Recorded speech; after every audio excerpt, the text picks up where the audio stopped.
আপনি এখানে যাদেরকে দেখছেন প্রত্যেকেই কিন্তু পুরনো মানুষ এবং ত্যাগী নতুনও আছে। এদের জেল জীবন নাই, অত্যাচার নাই, এরকম একজনও আপনি পাবেন না। পুরনো নেতৃত্বে আস্থা রাখার প্রধান কারণ পুরনোদের যে ত্যাগ, রাজপথের যে তাদের যে অংশগ্রহণ, সর্বোপরি দলের প্রতি তাদের যে নিবেদিত প্রাণ, যে কর্মকাণ্ড, সেটাকেই মূল্যায়ন করেছে দল এবং পুরনোতেই আস্থা রেখেছে। পুরনরা এবং নতুনও আমাদের এখানে আছে, পার্সেন্টেজ একটু কম থাকলেও কিন্তু নতুনও আছে। প্রায় 25 থেকে 30 জন নতুন আছে এই 151-এ।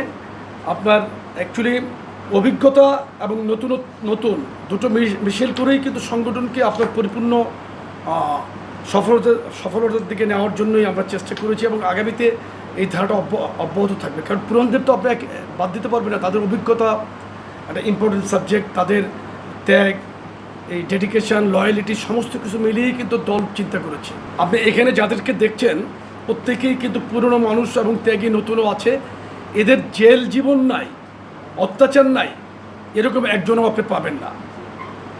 তো সুতরাং এই কমিটির মধ্যে আমি এক প্রকার এটা খোলাভাবেই বলতে চাই, যদি কেউ যদি জিজ্ঞেস করে 1 to 1 আমি একদম ত্যাগের বিবরণ সহ আমি দিতে পারবো।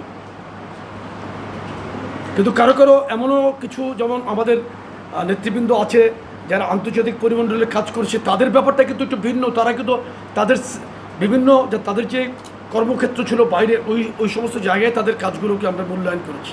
আমি আপনার মাধ্যমে বিএনপির সম্মানিত চেয়ারম্যান, বাংলাদেশের মাননীয় প্রধানমন্ত্রী জনাব তারেক রহমানকে ধন্যবাদ জানাই।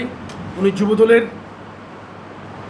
নেতৃবৃন্দর উপর আমাদের উপর আস্থা রেখেছেন, বিশ্বাস রেখেছেন এবং আমাদের পূর্ণাঙ্গ কমিটি 151 সদস্য বিশিষ্ট পূর্ণাঙ্গ কমিটি উনি অনুমোদন দিয়েছেন। আর আপনি ইতিমধ্যে দেখতে পাচ্ছেন যে উনি কীভাবে পজিটিভলি দেশকে, পজিটিভ দৃষ্টিভঙ্গি নিয়েই কিন্তু উনি দেশকে পরিচালনা করছেন। এর একটা উদাহরণ দেই। যুবলীগের এক নেত্রী গ্রেপ্তার হয়েছিল, কোর্ট তাকে জেল হাজতে পাঠিয়েছিল। তার একটা শিশু বাচ্চা ছিল। এটা ওনার নজরে আসার সাথে সাথে কিন্তু তাকে জামিনের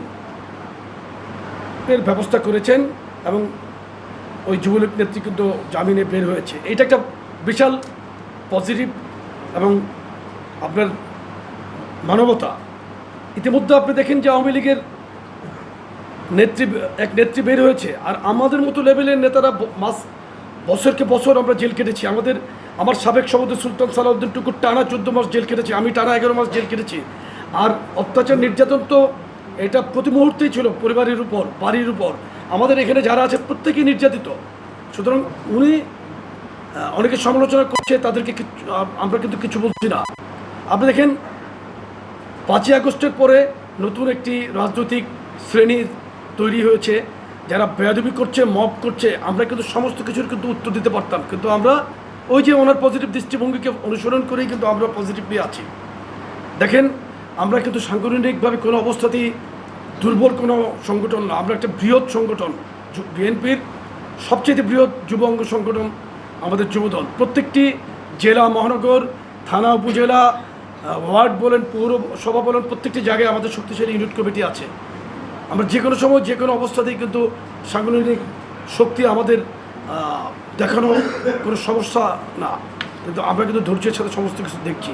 কিন্তু এই অবস্থা কিন্তু চললে কিন্তু আমাদেরও ধৈর্যের বাঁধ ভেঙে যাবে।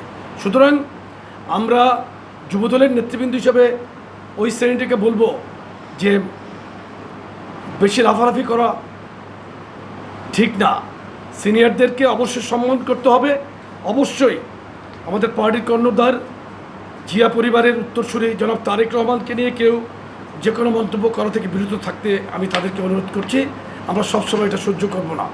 কোনো অন্যায় কথা, আমাদের প্রিয় নেতা, আমাদের আবেগের জায়গায় জনাব তারেক রহমান, ওনার বিরুদ্ধে কোনো আস্ফালন, মিথ্যা প্রচারণা, মিথ্যা কথা বলা, এটা কিন্তু আমরা ভবিষ্যতে অ্যালাউ করব না।